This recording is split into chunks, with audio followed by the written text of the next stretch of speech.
This account was relayed by head psychic analyzer Dendex Kamala of the Mental Asylum and Sickbay for Crook Mines.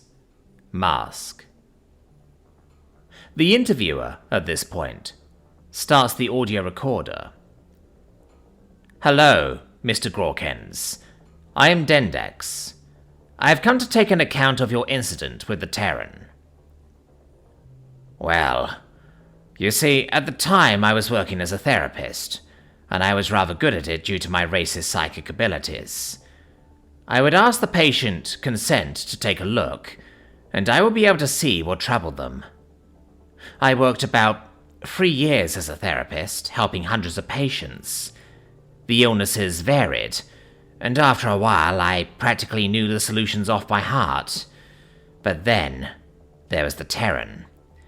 Yes, I would like to hear more about that. Well, if you insist. At the time I was rather excited, what with the Terrans being a brand new race fresh out of the diplomat's room. But I should have quit then. What happened, Mr. Grawken? The patient sought advice on how to deal with these Terran illnesses, anxiety and depression. He provided me descriptions of them when prompted, and I took note. Now, for the next bit, I need to explain what it's like accessing someone's mind. You see, I project myself into their mind, and while there I can see all their troubles, which appear in different metaphysical forms. For example, trauma appears as a large scar in the wall, oozing shadow and such, so I access his mind, and it was terrible. What was it like? It was horrible. The entire place was in black and white, shrouded in choking smog. The floor had great ragged spikes like shards of glass cutting into every thought. Then there was the imagination. It was like a great sun, but oozing every color of life and death, constantly spewing out horrors based on nothing but sound.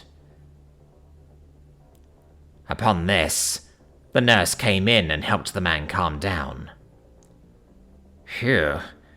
And then there were the voices. Voices, you see. While I'm in the mind, I see the people's consciousness as avatars of their real form.